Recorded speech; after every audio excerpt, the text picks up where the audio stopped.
उनकी नाभि से एक कमल निकलता है और कमल पे सबसे ऊपर एक लोक है ब्रह्मलोक, और उसकी जो स्टेम है ना, कमल की डंडी स्टेम कहते हैं, उसमें 14 लोक है, 14 प्लैनेट्स। उसके मध्य में पृथ्वी अर्थ जिसको हम कहते हैं, और उसके ऊपर 7 है, नीचे 7 है, ऊपर 6, नीचे 7, टोटल 14 भुवन लोक के 14 भुवन है। उसके ऊपर जो है सबसे ऊपर ब्रह्मलोक है। हम बात करेंगे अर्थ से, क्योंकि हम लोग अर्थ पे बैठे हुए हैं। अर्थ के नीचे 7, ऊपर 6।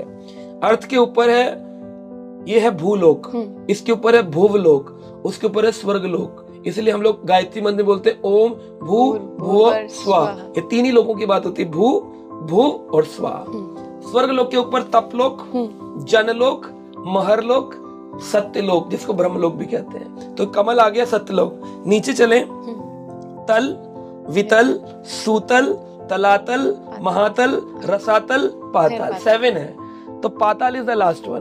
पाताल जहां खत्म होगा ना, वो भगवान की नाभि के ऊपर का हिस्सा है, उसके नीचे भगवान लेटे हुए हैं। तो ये भगवान की डायमेंशन है। एक बबल की बात कर रहा हूं, और ऐसे अनेकों बबल भगवान के शरीर से निकल रहे प्रति क्षण, और किसी न किसी लोक में भगवान कृष्ण इस समय अपनी बाल लीलाएं कर रहे होंगे। किसी न किसी जगह भगवान की नरसिंह लीला चल रही होगी, किसी न किसी, क्योंकि भगवान की नित्य लीला है। जब इस लोक में होती है तो वो कहते हैं भगवान तो उस ईयर में आए थे ना। हम लोग जाते हैं चैनल्स पे, न्यूज चैनल्स पे, डिस्कशन होता है, बोले टाइम फ्रेम देखो ना, भगवान की लीला कैसी है, नित्य लीला, एवरी डे, पर डे। तो नित्य लीला कैसे होगी? यहाँ तो 125 साल लीला किए कृष्ण, और 5000 साल पहले वैकुंठ चले गए, उसके बाद कैसे?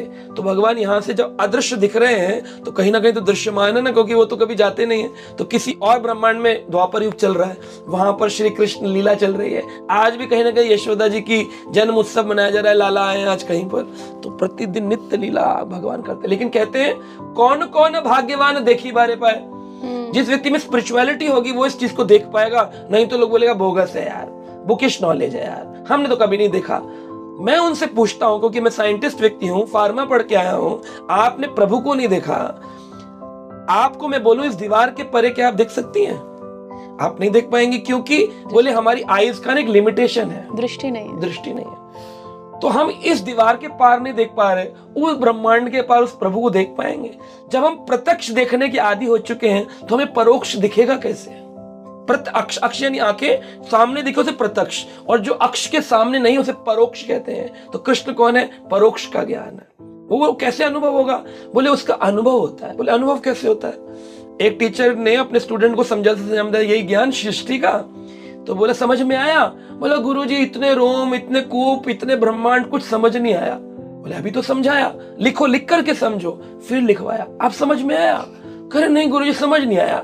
तो गुरुजी ने उठा के एक चाटा मार दिया। बोले गुरुजी आपने मुझे मार दिया, दर्द हो रहा है, दर्द हो रहा है। कर दिखाओ कहां दर्द हो रहा है, कर दिखाओ कहां दर्द हो रहा है। कर दर्द दिखता थोड़ी है, दर्द तो अनुभव हो रहा है। बोले बस जैसे दर्द का अनुभव होता है ना, ऐसे ही कृष्ण का, भगवान का अनुभव होता है। जिसको हो गया है उसको दिखता है कि हाँ मेरे को अनुभव हो रहा है, जिसको नहीं हो रहा है तो भगवान अनुभव का विषय है।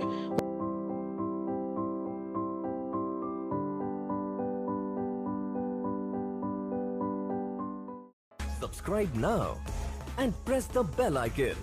Never miss an update.